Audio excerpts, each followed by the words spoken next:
Radical. Well, for all intents and purposes, the NBA season probably going to come to a finish tonight. The LA Lakers have a 3-1 game series lead on the Miami Heat. And for the Miami Heat to actually win the series, they would have to win 1, 2, 3 games in a row versus LeBron James and Anthony Davis. Most people know who LeBron James is and Anthony Davis is. They are two of arguably the top 3-4 players in the NBA currently.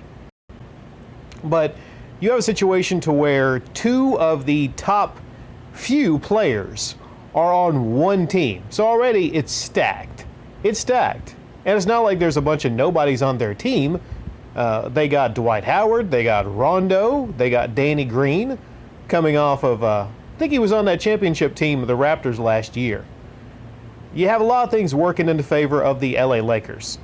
I'm not going to say it was an easy path to get to the finals, but I'm just saying the Houston Rockets, they were just... The Houston Rockets were far worse than they were last year. I think they learned this year, getting rid of Chris Paul for an even worse contract than Russell Westbrook, not exactly the best move. All right? Russell Westbrook, his time is pretty much done. He is a fucking joke. They call him West Brick for a reason. So you got the Houston Rockets, which was going to be pretty much an easy series. I mean, you got to worry about James Harden, but no one on that team is over 6'8". So yeah, rebounding is important. They took on the Trailblazers. Admittedly, probably a tough 8 seed, but not. I mean, you got Dame Lillard, who's amazing, but beside Dame Lillard, you had C.J. McCollum, who had back issues, and who else? Who else? Trailblazers managed 1 win. I think the Rockets managed 1 win, and then they took on the Nuggets, who beat the Clippers. I'm not going to get into that travesty and what the fuck happened with the goddamn Clippers. That was freaking hilarious. But the Nuggets, maybe you could say that might have been a tough series, but really not really. I mean, it's the fucking Nuggets. Not taking anything away from Jamal Murray, but I mean, come on, it's the Lakers and then it's the Nuggets. Okay, no one thought the Nuggets were going to beat the Lakers. Okay, and then you get to the finals. And what I thought would be the first challenge of the Lakers in the Miami Heat. Now, Jimmy Butler, and you don't know really the names of the other guys. I mean, they're not superstars, but they're a really well-coached team. And that team just ripped through. I think they won as many games and lost as many games as the Lakers, and they were really seriously underrated. But guess what happened? Just like what happened last year, we have two straight finals that are pretty much determined by injuries. Okay, last year we had Durant and we had Klay Thompson for the Warriors getting injured. Not a man on this earth, not a man, woman, or child on this earth thinks that Mickey Mouse Golden State Warriors team would have lost to the Raptors if those people did not get injured. And this year we have a repeat of that, which their leading scorer, Dragic, whatever the fuck his name is, I don't know how to pronounce his name, but he was the leading scorer for the Heat. He got injured, probably not coming back. All right, I think it was a tear. Then you get Bam again. I don't know how to pronounce his fucking last name, Adebayo, whatever. I mean, he's one of their great players, so he was injured. He was injured in Game 1, didn't play Game 2.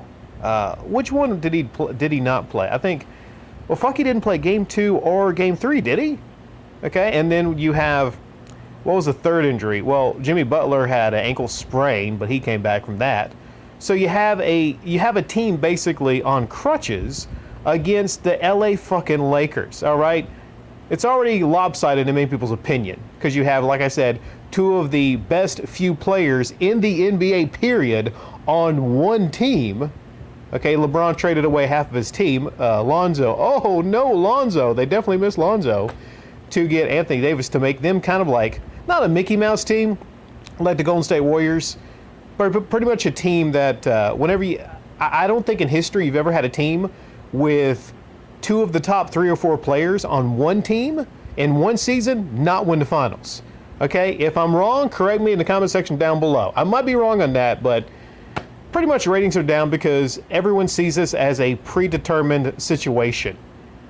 I mean, now especially, if anyone tunes in tonight, it's going to be to see the Lakers win a title and to see LeBron get his 4th ring. The only question is who's going to become the MVP, Anthony Davis or LeBron James? I think LeBron James is probably going to get it. Now, let's say the Heat do win. Say they do win, which probably will not happen. I wouldn't bet for that to happen. Let's say they do win. You realize that they have to go into a game 6, win a game 6, and then go into a game 7 and win a game 7 with LeBron James, a guy that's been there a ton of times in game 7s. Okay, this shit is not going to happen. Ain't going to happen. If you put money down, let's say if you put money down and bet on Miami to win, and they do, you are going to be a very, very rich man. Okay, no one on earth thinks that Miami actually really has a shot of winning this series, which is why, like I said, I mean, a lot of people are really not even going to tune in, if you just want to see the championship ceremony. One other thing that seals this, and a lot of conspiracy theorists actually will point to the fact that there's all this hubbub over Kobe Bryant and they're wearing the Black Mamba jerseys, and Magic Johnson was saying, you know, they haven't lost a game.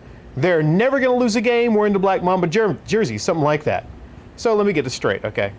And I'm not saying there's not situations in finals to where there's a little bit of riggery, for instance. I can point to a lot of NFL Super Bowls that were really fucking questionable, okay? I mean, you have to be thick in the head to not realize that there were some Super Bowls that were definitely rigged. Definitely some Super Bowls were rigged, all right? I don't know if that translates into the NBA also, but this sounds like a story narrative or something like that. Well, you know, oh, they're going to put on their Black Mamba jerseys. They never lose in the Black Mamba jerseys. They got to be careful with that shit, okay? They might let something out of the bag. Because if we get to maybe 10 or 11 victories, you know, when they put on those Black Mamba jerseys, then we have a storyline developing, all right? So if you look at rigging, sometimes you have to look at storylines, but I'm not saying that's the case here.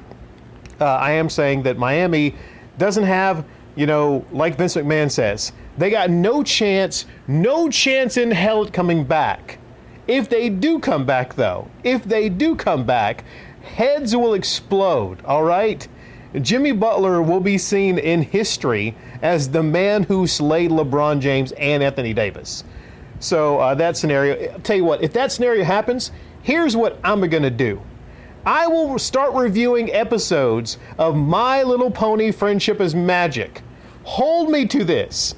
If the Miami Heat beat the LA Lakers, I'm going to start doing episode reviews for My Little fucking Pony. Okay, thanks everybody. Have a great day.